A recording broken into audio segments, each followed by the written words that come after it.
You know, Adam, it's always special to welcome our listeners into this peaceful little podcast corner. I love that we can just slow everything down, no rushing, no worrying about mistakes. Absolutely, Hannah. I think people sometimes forget that learning isn't a race. Whether you're listening on a noisy bus or under your blanket at night, just being here is enough. That's something I wish I'd heard more when I was learning languages. I hear you. There's so much pressure to be perfect, but honestly, every word is progress. Even pausing the podcast and just breathing with us, that's already a win. It really is. That first slow breath together isn't just about English. It's about giving yourself permission to take things step by step. Speaking of steps, I'm excited for today's topic because it's all about the English we use in real life. So, let's get into those easy, everyday money words. I still remember the first time I said money out loud in English felt so basic but also so important. That's the thing, isn't it? Words like money, price, cheap, and expensive seem simple, but you end up using them all the time when you shop or talk about your day. Even just whispering, "This is cheap," can give you a little boost. And there are those two power words, save and spend. I love how learning those words can almost shift your mindset. Saying, "I save money every month," feels like you're taking care of yourself. Honestly, repeating something like, "I spend money on things I need," help me understand my own habits. It's not just vocabulary, it's self-talk.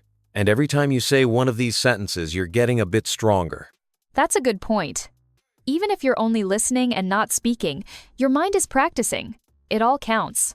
All this talk about spending and saving actually leads right to something big, budgeting. I used to think budgets sounded scary until I realized they're just simple plans. It helps to picture your money like water in a bottle.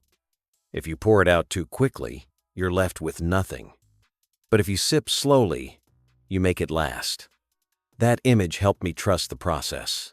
Breaking it down into needs, wants, and savings makes budgeting less mysterious. Needs first, like food and rent. Wants can wait, and savings can be small, but steady. And just asking yourself, "Do I need this now or can I save a bit longer?" can be a game changer. I had to learn that a budget isn't a punishment. It's a way to feel more relaxed, even on tough days. I wish more people saw it that way. Taking control of your money is really a kindness to yourself. Online shopping is everywhere now. I remember the first time I tried to order something on a website, I was nervous about the English words. You're not alone. Words like website, app, order, delivery, and return come up constantly, but they can feel intimidating at first. My favorite trick is making simple sentences. I order food online. That always makes it feel less scary. And the conversations are often pretty short, right? Like, "Hello, my package is late." Then you get, "Your delivery will arrive tomorrow." Just knowing those few phrases takes away so much stress. It does. But I gotta say, you have to keep an eye out for tricky prices or strange reviews.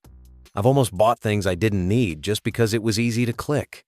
Now I remind myself, I do not need to buy everything I see. That's a sentence I think we could all use, especially when late-night shopping tempts us. Little reminders like that really help. Shifting gears a bit, let's talk about saving money. This one feels personal, doesn't it? Sometimes just thinking about saving brings up a lot of feelings. It's true. Every time I put aside even a small amount, it feels like a message to my future self. I care about you. You don't need to save mountains, just handfuls. Over time, it adds up. That reminds me, one year I saved just a little each week, and before I knew it, I could finally buy those books I'd wanted for so long. It didn't feel like much at first, but the result was huge for me. Stories like that always make me smile. Even if no one else notices, the act of saving makes a difference. Saying, "My future is important to me," out loud, can be surprisingly powerful. Exactly, and I hope anyone listening today feels that small choices can really shape tomorrow.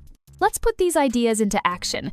Imagine you're walking into a shop and spot something interesting. How do you start the conversation? You just go for it. How much is this? That question opens so many doors. And if the answer surprises you, you can react, "That's expensive," or "That's cheap." If you really like the item, it's simple. "I'll take it." Or maybe you want to see if there's a better deal, so you ask, Do you have a cheaper one? That's real English for real life. Sometimes the shortest phrases are the hardest to remember when you're nervous. Repeating them quietly before you go shopping can help you feel ready and strong. I love that idea, practicing for those little moments so you feel confident when they come up.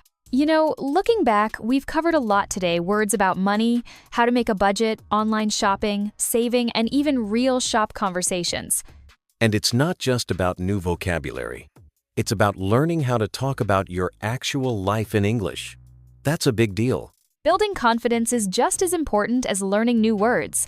Every time you practice, you're not just speaking English, you're building a stronger you. Honestly, that's my favorite part. Every small step today can make a big difference tomorrow. Should we give everyone a little preview of what's next? Let's do it! Next time, we'll dive into the language of work, job interviews, talking to your boss, chatting with coworkers. Big topics, but we'll make them calm and friendly. So if you've ever worried about English at work, stay tuned. Until then, take care of your money, your dreams, and keep using your English one calm word at a time.